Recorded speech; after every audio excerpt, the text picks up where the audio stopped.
Not sure I have everything set up. I mean, it's not exactly how I'd like it to be.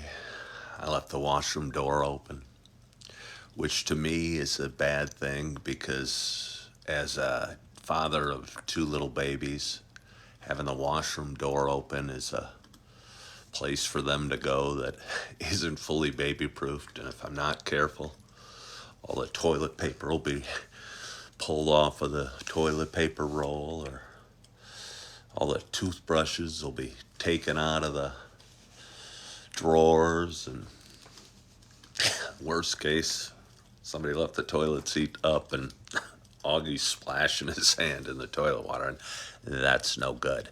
Hello. Let's see who's joining me this morning. Hello, not Net Planner. Hello, Kelly I. Hello, Dennis. Hello, Love and Life in South Carolina. Hello, user Jerry, Kathy, Roselle, Tracy, which may be my favorite name, we'll get to in a moment. Once Upon a Time in America, Bonnie and Esther, Piz, Kathy, Gungle, Marcy, user Ralph, Tracy. Oh, we got two Tracys on today. That's twice as exciting. We've got three if we count me. But good morning. Good morning. Good morning to you. My name is Ken Tracy, and this is Coffee with Ken. It is Thursday morning.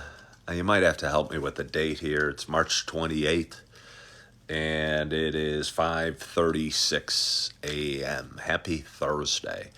The 27th. RJ says it's the 27th. I'll trust RJ. He's probably been up for 2 hours doing pull-ups, doing push-ups, cruising TikTok, cruising social media. Well, might be the 28th. All right. Well, see, I trusted him. You never can put too much trust in a guy named RJ and a guy that goes after his initials. But no, RJ's a frequent watcher of my show, and a lot of help as well, although he was wrong on the dates. Let me see. I got things popping up, and apologize for my slow start. I'm just waking up this morning. I mean, I've been up for about 45 minutes, and was laying there and had a lot of doubts and fears and concerns and worries bouncing through my head as I was thinking about my day. And as usual, I go, should I go live? Should I not go live? Kind of debated it and was listening to positive affirmations this morning, just to kind of get my spirits up a little bit and my mood up and my optimism up and my good feeling up. And I don't know, one thing led to another. I was kind of hoping to drift back off to sleep, but that didn't happen. So about 5:26, I said, "Oh, I like to get going live at 5:30. Let's get moving. Let's get going."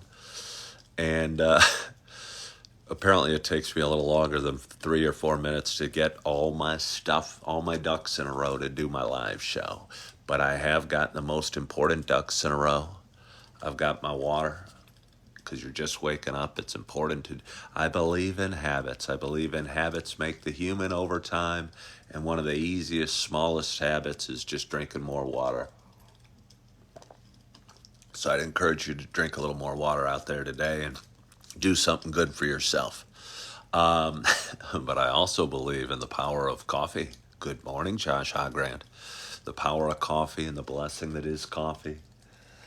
I steam cleaned the devils out of my carpet last night.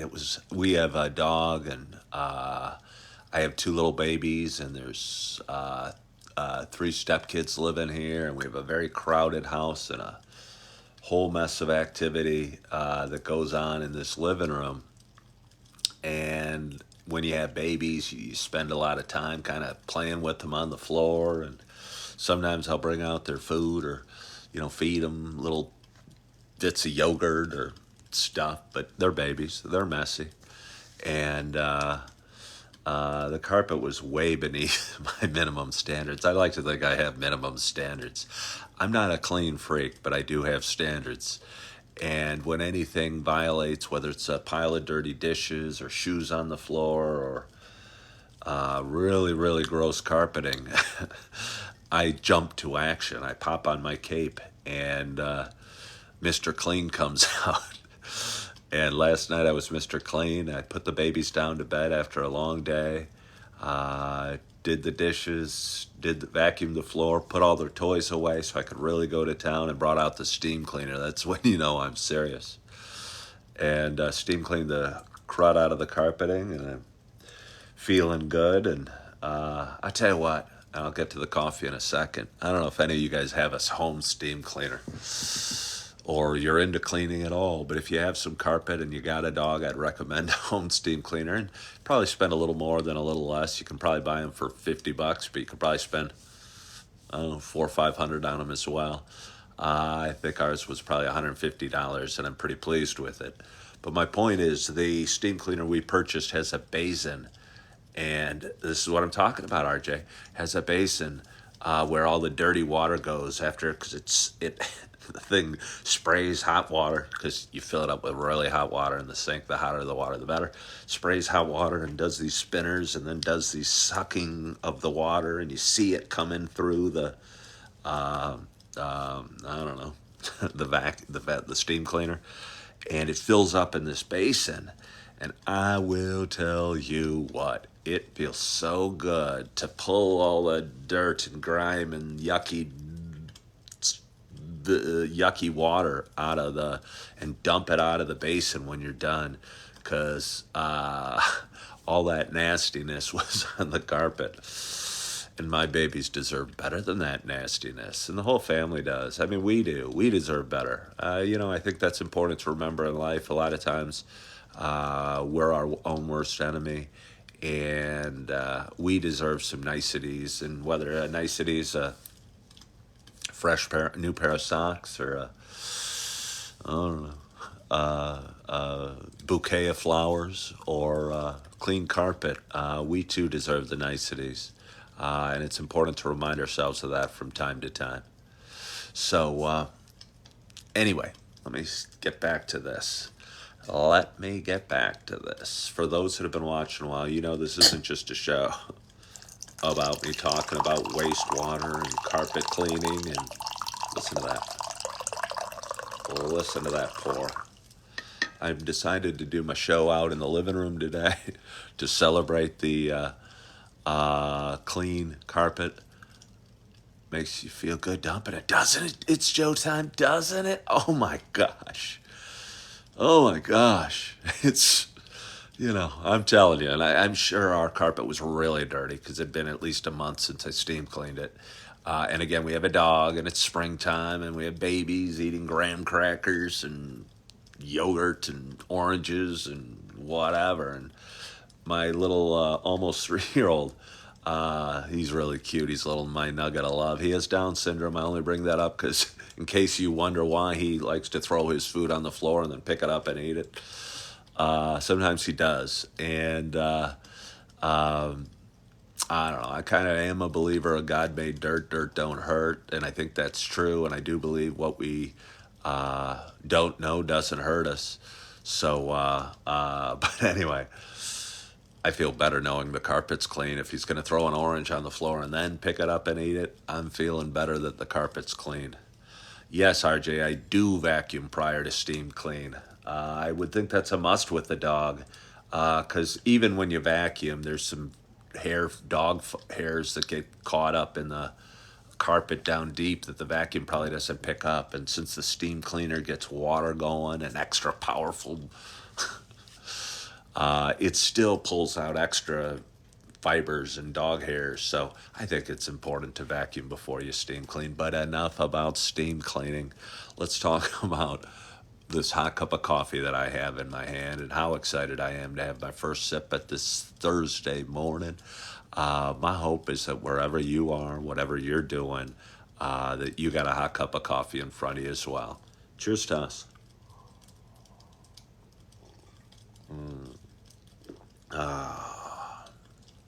Kind of nice. I pulled it up in my mouth.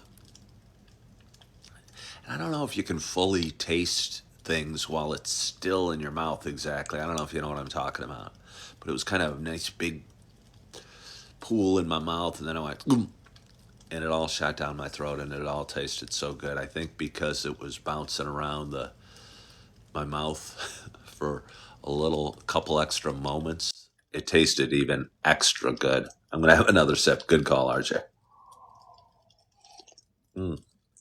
It's weird. I'm here on TikTok. I've been on TikTok for about 2.5 years almost now, um, and I go live here, and I don't know. I have things, announcements, and people wanting to join my live, always hopping up. And even after going live for just about 2 years now on TikTok, I still have never clicked yes. I want to go live with somebody else, and I don't know. I don't know. I've done this show for 5 years now. Oh, Josh is saying for battles. Is that what that is? I don't know. I've done this show for 5 years now, and I cannot tell you how many times people tell me, "Oh, you should interview people." And occasionally I'll be a man on the street and I'll be going live in downtown Naperville where I live. And I don't know, interview people waiting in line to get into the Apple store or just walking down the street, or not even interview them, just kind of strike up a conversation. And I think it's neat. I think it's nice to mix it up. But I've never wanted to bring in a guest and say, "Hello, guest. Why are you here interrupting my nice hot cup of coffee?" This is my audience. It's not your audience. It's really for very selfish reasons. I don't want to interview anybody. I'm worried that, I don't know, you might like them better than me. And that would be horrible. No, but, so I don't know what would happen if I did a battle or a shared alive or what have you.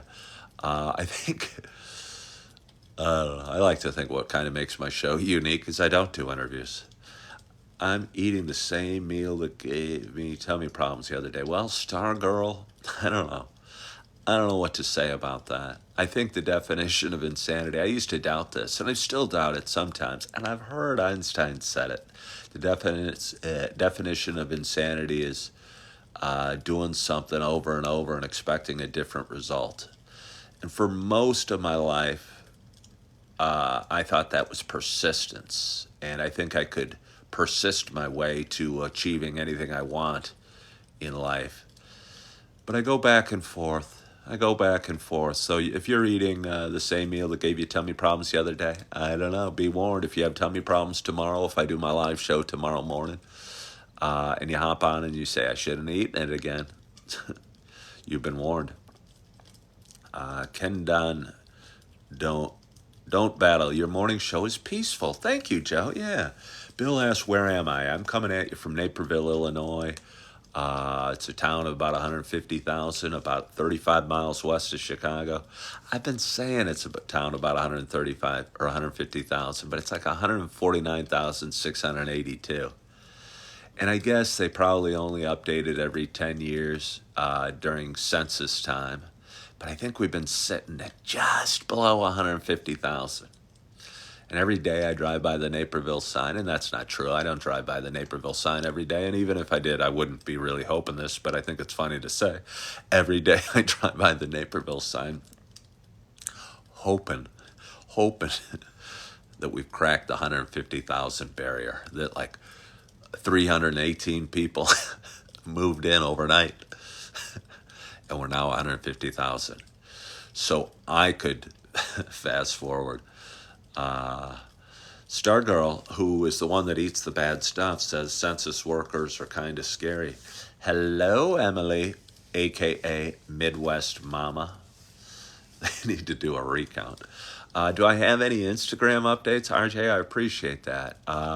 No, again, I've been doing this show for 5 years, and it started at a time when I was going through stuff and feeling, I don't know, down or what have you. And I'm still going through stuff, but I'm just dealing with it healthier and feeling better now 5 years later.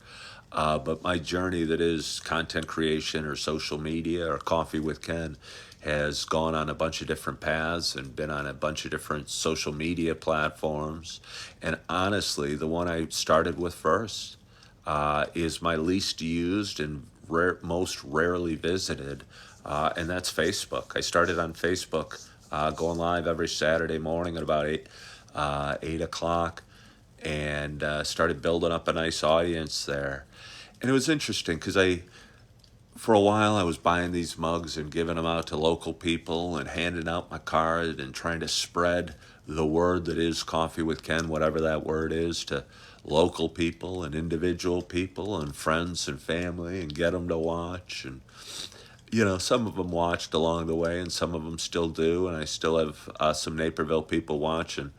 Uh, but I think the power that is social media is your ability to spread your message worldwide and certainly countrywide. And just limiting it to your friends and saying, hey, friend, I do a coffee talk show on Saturday mornings. Why don't you tune in and watch? And which is fine. But I think putting too much value in what the people you know or your friends or your family think about your artwork, if you will, is a mistake. And because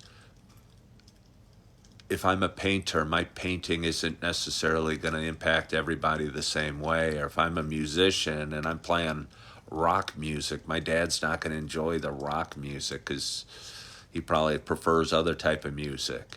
And if I'm a talk show host and the subject matter of my talk show is either sobriety or mental health or relationship ups and downs or what have you, that's not going to impact every audience the same way. And I had to realize that and take my journey, my social media content creation journey globally, if you will. And I kind of felt I did that 2.5 years ago when I left Facebook. I didn't leave it. I mean, I still got an account over there. I just don't ever really post anything.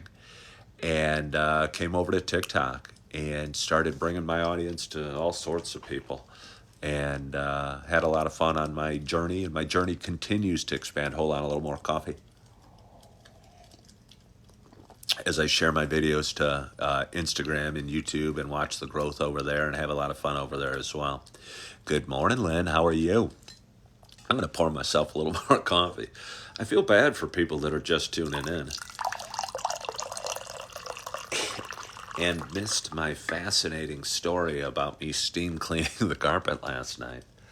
And honestly, I'm kind of looking forward to the sun rising because I'll show you, we have these big windows and you can't really see the carpet right now. I mean, you can see the carpet was right there.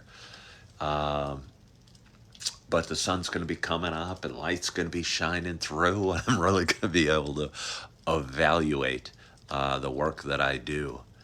What's the difference between an apple and an orphan? Oh, that hurts, nerdy chicken wing. That hurts. I won't even, I mean, it's not, apples get picked.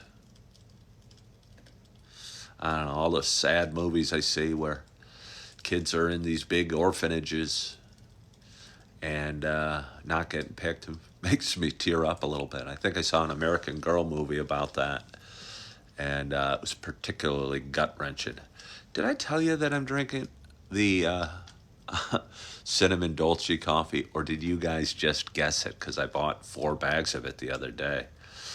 And Lynn says she loves cleaning the carpets. You're that person. Lynn, you're my person. Again, I have a bunch of kids and a dog, and it really needed it. It had been over a month, and yeah. So it felt so good to do it. It felt so good to do it. You can pay a professional, but they charge a few $100. They probably do a better job. I mean, I think they have more powerful machines.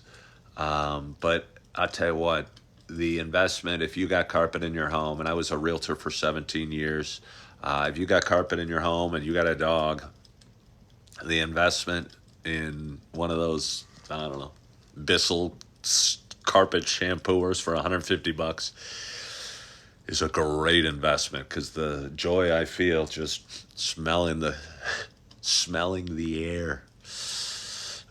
So let's have a little more coffee.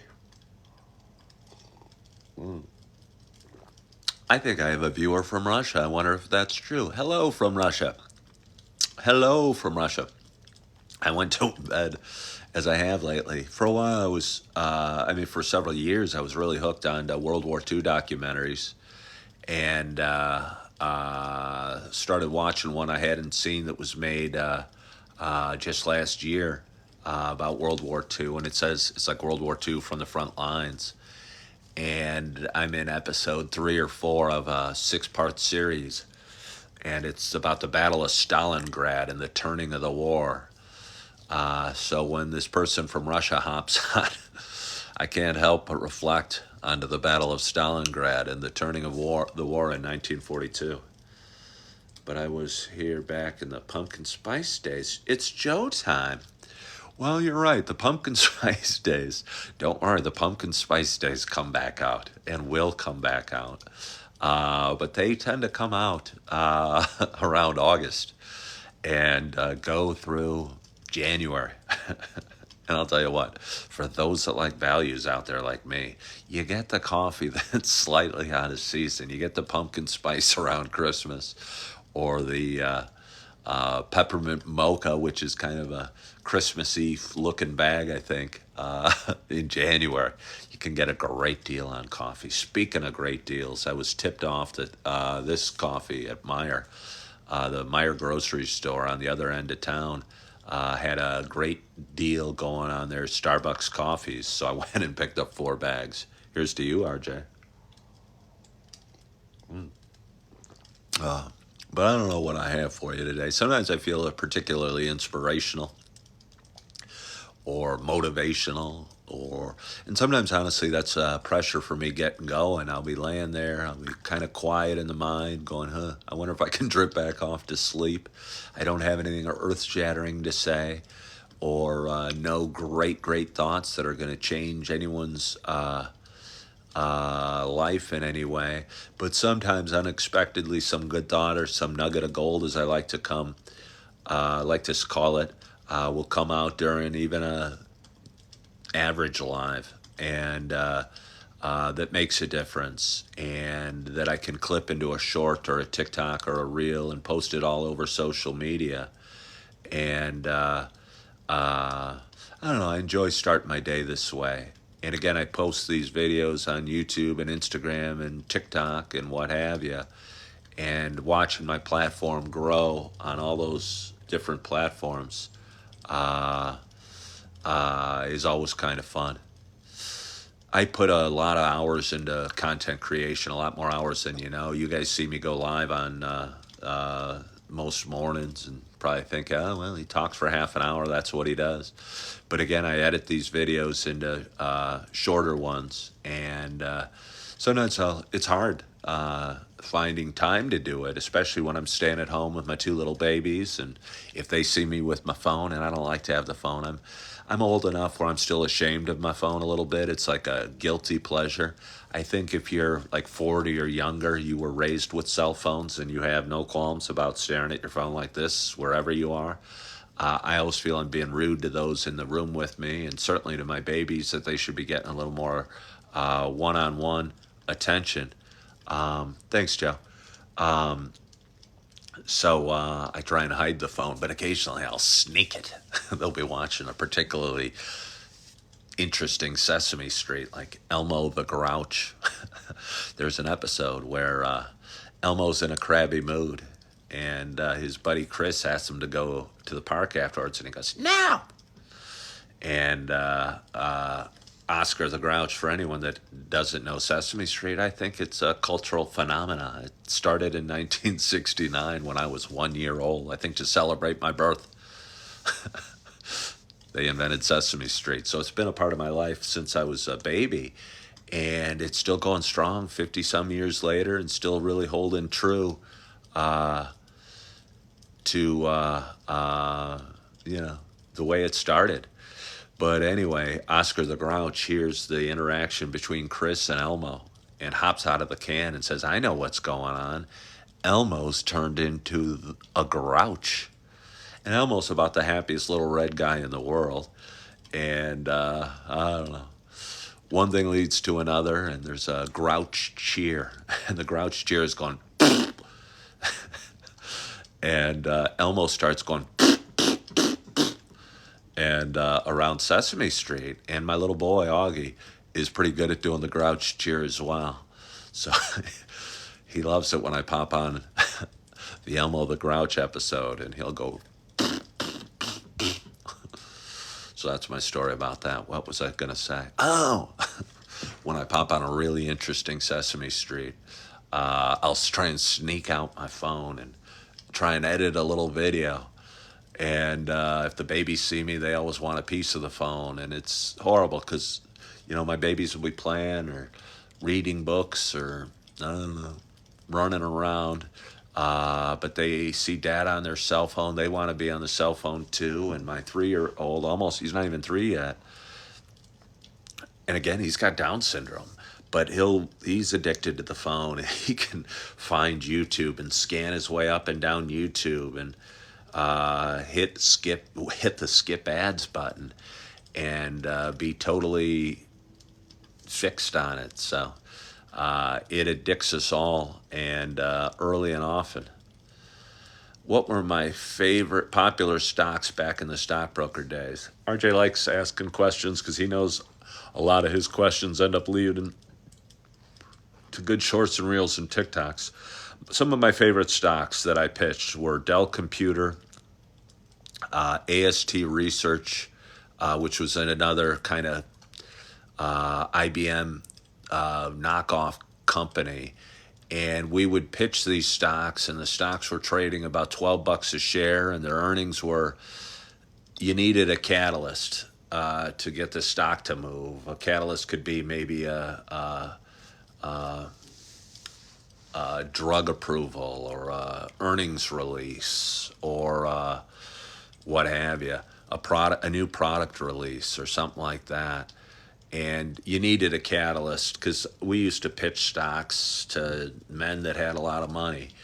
And a lot of men that have a lot of money have a gambling side to them. And they wanted a reason to buy and a reason to believe a stock was going to go up 50% in 2 weeks' time. And I used to pitch Dell Computer when it was a young baby company, or AST Research, or a bunch of different semiconductor stocks. AMD we did, and AMD turned out to be a huge winner over time. But anyway, we'd invariably pitch it on an earnings release, and the earnings would be coming out in a few weeks, and the stock we'd say is going from 12 to 18, and we'd hope that it would, and sometimes it'd go from 12 to 7. And those weren't as good a days. Much more fun when they went from to 18. Did I do penny stocks like Wolf of Wall Street? No. We always pitched stocks that were either on the New York Stock Exchange or the NASDAQ. I've never done a pink sheet stock, which is what they were called, where you could mark them up 50%. But the idea was the same, and a lot of the pitching of the adrenaline was the same, and the money wasn't quite the same, but it was significant, and the excess in every way was very similar to that movie. Jay, though, says they wish they were more like me. I have such a calm demeanor about me. And that is so funny. Just because I don't think calm. I think if you asked, I'd like to say 100 of my friends. I don't know if I'm that popular. 10 of my friends. I don't know if you said, give a word to describe Ken. If any of them would say calm, I'd pretty confidently say none of them would say calm. I don't know. I just feel really comfortable talking to the phone and engaging with an audience and letting my thoughts flow freely. And I think it just kind of works for me. When I'm laying in bed in the morning, I don't think calm is a feeling I'm experiencing very often.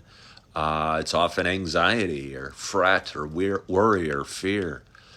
And again, as I was laying there this morning, well, I appreciate you saying I seem peaceful. Your voice sounds like you could be a radio announcer. I've heard that before, Deborah. I actually applied. Again, I've been a stay-at-home dad for the last 4 or 5 months as their mama found a job that she was really excited about and went back to work. And I have 2 little babies, and there's 3 stepkids running around the house as well. And I've been looking for a job because honestly, the stress of staying at home. Uh, I think it's especially when you're dealing with stepkids. I think it's probably more challenging than most people know, and it certainly has been more challenging for me. Deborah, thank you so much for following the live creator. It's certainly been more challenging for me because people come from different upbringings and different experiences, and I come from a different upbringing and different experience, and I expect uh, things done the way I was raised, and it doesn't always work that way. And I don't know. I don't know. I'm not out to change anybody. I just want to make everyone the best they can be. And uh, but sometimes, I don't know. I don't know. So either way, I've been looking for. I've been pouring myself into content creation and watching the platforms grow. And I did a video yesterday talking about how I have about 30,000 followers on all my on the three social media platforms that I'm building my audience. And I get paid a little bit of money. And it's not about the money, but there are bills to be paid. I do this because I enjoy it, and hopefully it makes a difference for the world around me. And honestly, I think I'm pretty good at it. I was a realtor 17 years. I would have never described myself as the greatest realtor. And I was a stockbroker for 10 years. And there were certainly people that sold uh, a lot more. Generated more commissions than I did, that were better salesmen. But I'm pretty good at this, and I'm pretty good at engaging the audience and drinking coffee and telling them my story. And hopefully, part of my story matters to the audience. And maybe, like somebody said, I'm so relatable, Kevin did, because I was talking about staying at home and the stressors of, I don't know, staying at home and stepkids.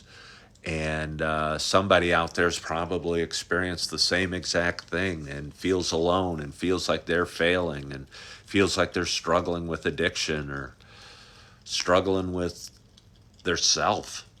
And hopefully telling my stories makes them feel they're not alone. I should sell coffee beans on TikTok.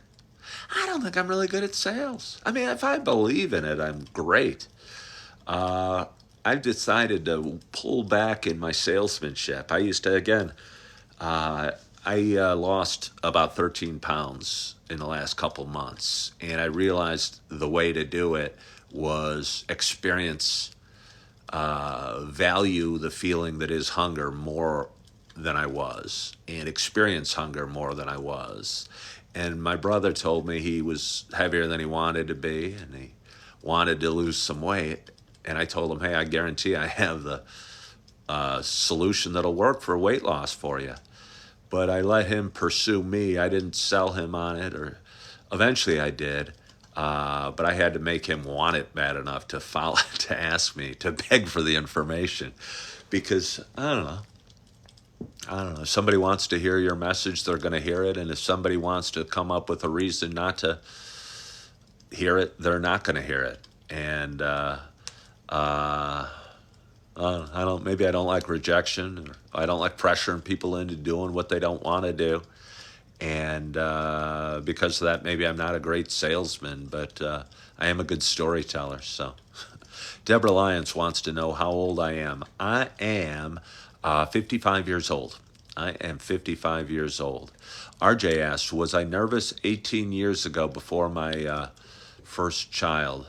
My oldest is going to be 18 at the end of next month. My second child is going to be 15 at the beginning of next month. I have four babies. My mind immediately goes to my lovemaking cycle.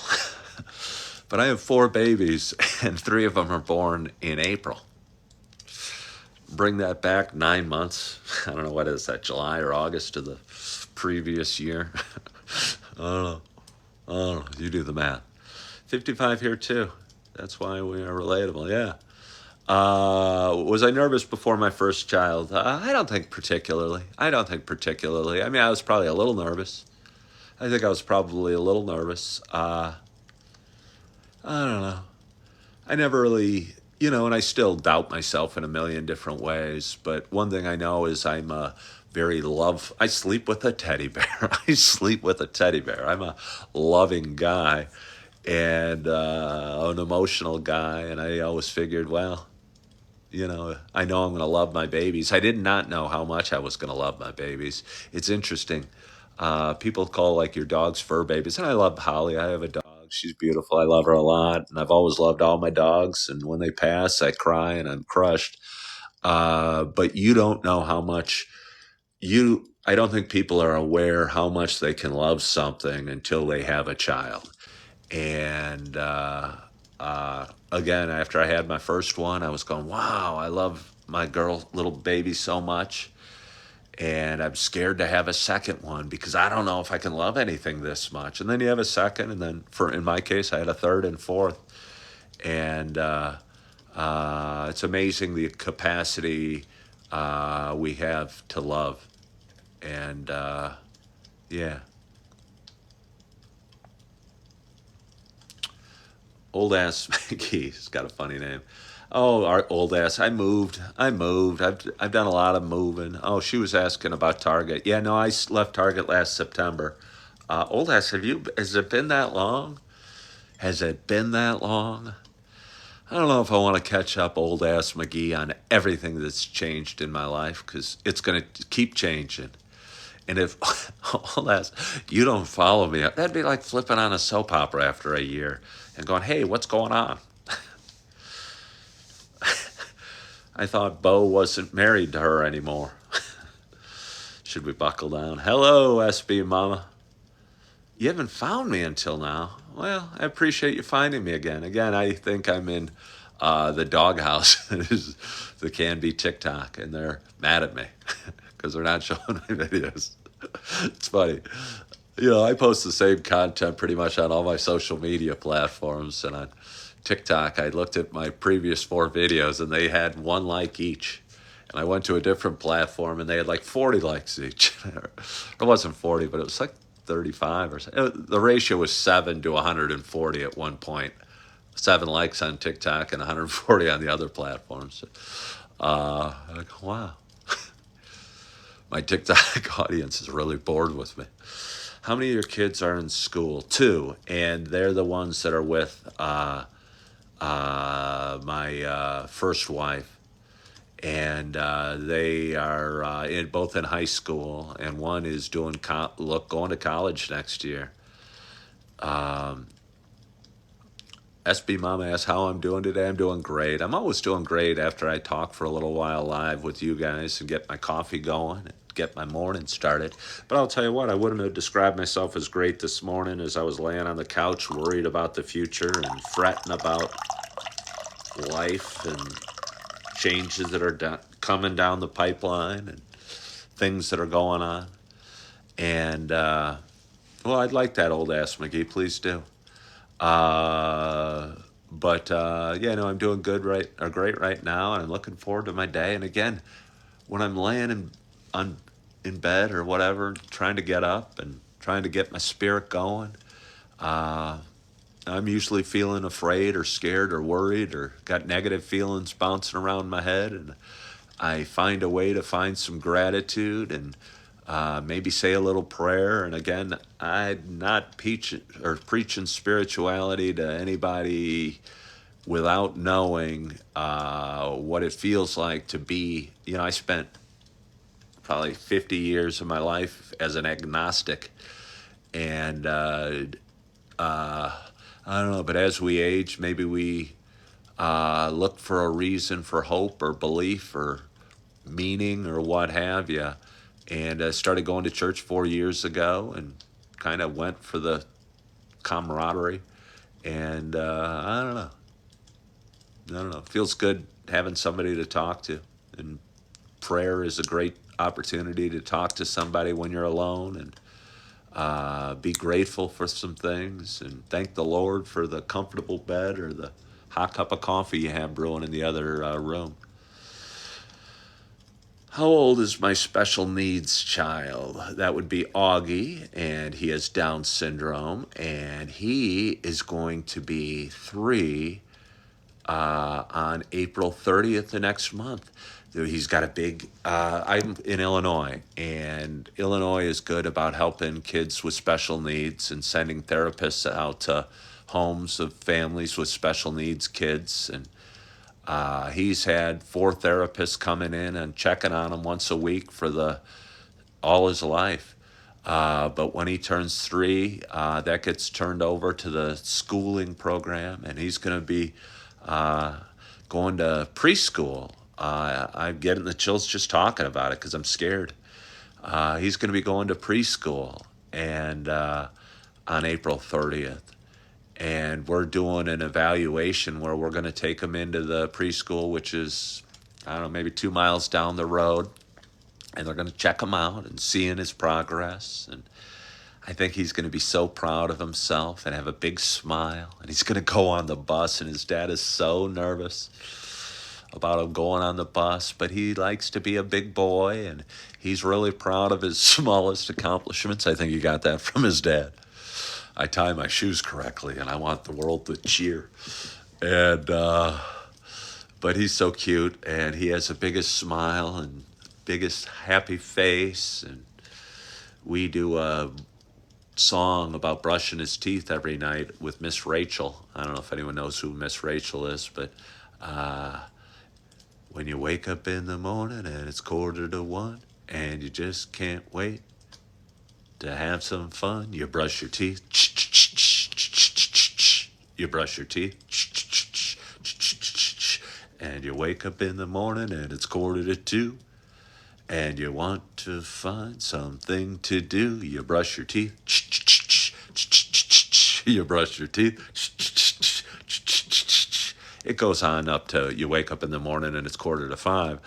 But we do that, and I get very animated. And, I was getting a little animated there, but last night I was really dancing.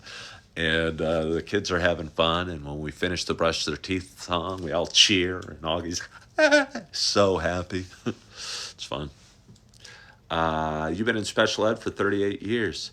Yeah, no, I think he's going to love it. Good morning, Sandra Lynn. Haven't seen you in a while. Hello, Nan. Nan, I was thinking about you after I got off my live show yesterday. As I was walking my dog, I was thinking of you because I have an aunt, Nan, and honestly, she lives in Scotland, and her sister, my mother, passed 4 years ago, and we've lost touch a little bit. And I was wondering as I walked if Aunt Nan's still, she'd be probably 86 years old right now. And honestly, not even sure if she's still alive, but I thought of you, or thought of you, seeing you hop on made me think of my Aunt Nan and reflect on times in Scotland and my relatives I have over in Scotland, and how it's kind of sad that now that my mom passed, how my close connection to Scotland is feels a little less.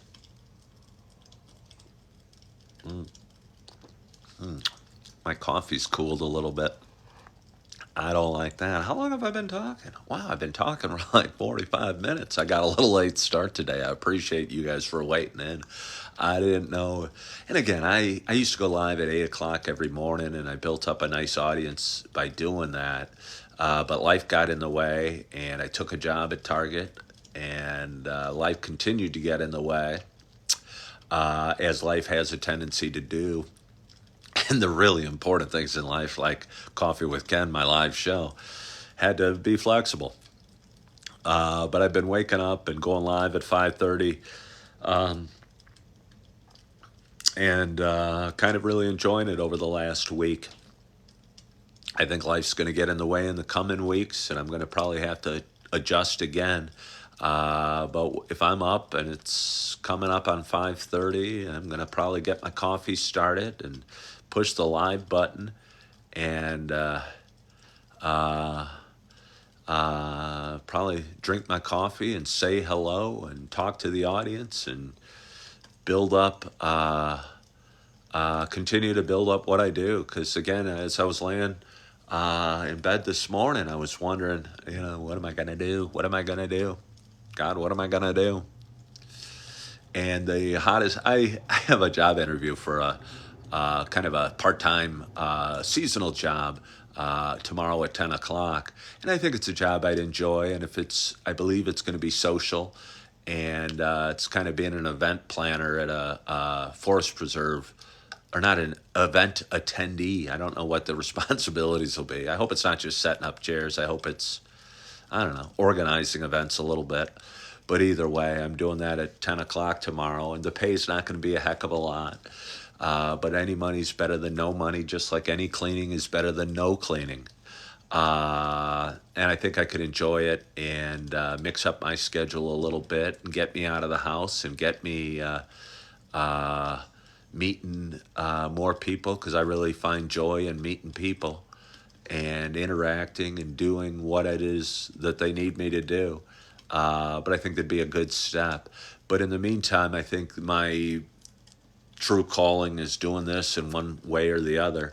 Uh, but as it grows, there's financial responsibilities that I have to meet, and also personal needs and wants, and just the need to get out of the house and mix it up and meet people and be moving my body more often than I do. I'm looking forward to. So we'll see how that goes. And either way, keep my eyes and ears open for other opportunities, and keep going live as often as I can, and keep drinking my coffee and enjoying my day and enjoying the conversation we have here with all of you that are tuning in. Is that fire keeping my head warm? No. It's funny, I call it my last house, but it was actually a few houses ago. Somebody asked me earlier if I'd moved. I'll tell you what, moving a whole bunch in life isn't really, I don't know, I long for some stability, and maybe stability and me weren't meant to be together. But I've moved a lot over the last 5 years, and I had to do coffee with Ken in a whole bunch of different spots. But one of the places that I lived was, had a huge, huge fireplace, about the size of that one. It was by a forest, and I used to go out and grab logs and sticks and burn them in my fire. I like fire of all sorts, but I really enjoy gathering the wood myself. It feels like I'm almost doing a service to the world, cleaning up the branches that are laying down in the yard or other people's yards, or laying on the ground.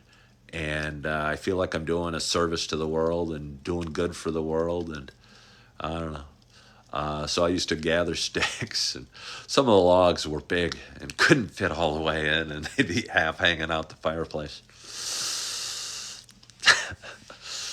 But yeah, anyway, so let's have a little more coffee. Again, it's Thursday morning. We got the Fight on the Line I play tonight. It's at 9 o'clock. It's at 9 o'clock. My grandkids tease me because I used to have them go to the woods to get you wood. Yeah, what a great memory for a kid. What a great memory for a kid, yeah.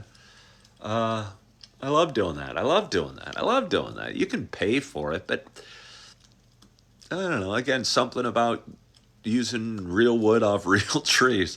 Not that the wood that you pay for is not real wood. You know what I mean? I don't know. Using what God provides us. And, like gardening, eating vegetables out of your own garden's probably the same feeling as gathering the wood yourself. Out of the States and build fires and enjoy life. Jen, yeah. Jen says if she could, she'd get an RV and ride around the States and build fires and enjoy life.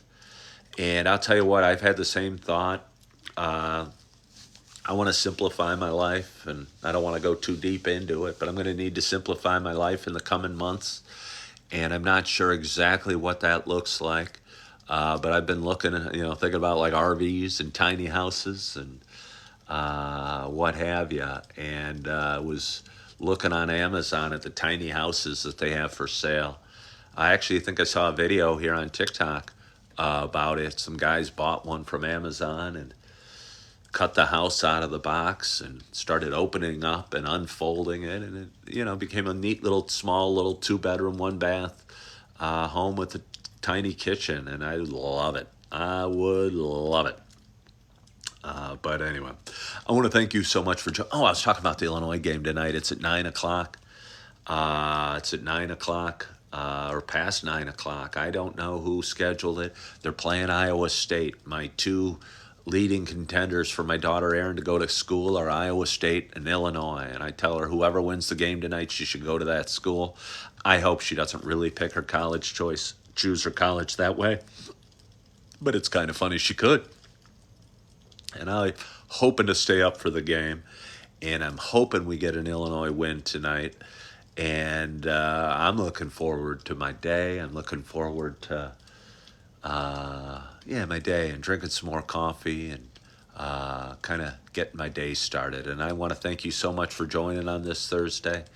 I so appreciate you guys for hopping on. Old Ass McGee, thanks for finding me and find me on other social media platforms. It means a lot to me, and I enjoy doing this. And I appreciate you watching. Laura, you have a wonderful day as well. I want to thank you all for joining. I hope you had a wonderful, wonderful night's sleep. I hope your week is going real, real well. And I hope you're feeling good. I hope you're loving yourself. And as always, I hope to talk to you soon. Bye-bye.